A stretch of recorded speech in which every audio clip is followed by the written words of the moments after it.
অন্তর্বর্তী সরকারের আইন উপদেষ্টার কার্যালয় ঘেরাওয়ের ঘোষণা দিয়েছে বৈষম্য বিরোধী ছাত্র আন্দোলনের নির্বাহী কমিটির সদস্য মাহিন সরকার। বিডিআর হত্যাকাণ্ডের বিচার নিশ্চিতে কমিশন গঠনে গড়িমসি করে সরকার দেশের জনগণের আকাঙ্ক্ষার বিরুদ্ধে অবস্থান নিয়েছে অভিযোগ এনে এ ঘোষণা দেন তিনি।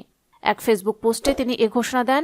বেলা 11টায় বিডিআর হত্যাকাণ্ডে ভুক্তভোগী পরিবারগুলোকে নিয়ে এ কর্মসূচি পালন করার কথা জানান। কর্মসূচিতে অংশ নিতে মঙ্গলবার সবাইকে কেন্দ্রীয় শহীদ মিনারে সমবেত হওয়ার আহ্বান জানিয়েছেন। সমন্বয়ক মাহিনের সঙ্গে সংগতি প্রকাশ করেছেন বৈষম্য বিরোধী ছাত্র আন্দোলনের আহ্বায়ক হাসনাত আবদুল্লাহ ও সমন্বয়ক সার্জিস আলম। মাহিনের পোস্টে শেয়ার করে হাসনাত লিখেছেন, আমি আমার ভাই মাহিনের পক্ষে বিডিআর হত্যাকাণ্ডের বিচার হতেই হবে। সার্জিস আলম ফেসবুক পোস্টে লিখেছেন, বিডিআর হত্যাকাণ্ড নিয়ে গঠিত কমিশন বাতিল করায় বৈষম্য বিরোধী ছাত্র আন্দোলনের অন্যতম কেন্দ্র সমন্বয়ক এমডি মাহিন কমিশন সংশ্লিষ্ট মন্ত্রণালয় ঘেরাও করার যে ঘোষণা দিয়েছেন তার সঙ্গে একাত্মতা ঘোষণা করছি।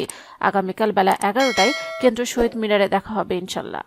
কর্মসূচি ঘোষণা করে মাহিন সরকার তার ফেসবুক পোস্টে লিখেছেন, জুলাই গণ অভ্যুত্থানের একজন নগণ্য অংশীদার হিসেবে আমি মাহিন সরকার বিডিআর হত্যাকাণ্ডের ভিকটিম পরিবারগুলোকে সঙ্গে নিয়ে আগামীকাল আইন উপদেষ্টার কার্যালয় ঘেরাও করব। আমার সঙ্গে যদি কেউ নাও যায়, এমনকি পুরো বাংলাদেশের একজনও যদি আমার পক্ষে না থাকে, তবু আমি আমার এ দৃঢ় অবস্থান থেকে বিন্দুমাত্র পিছু হটব না।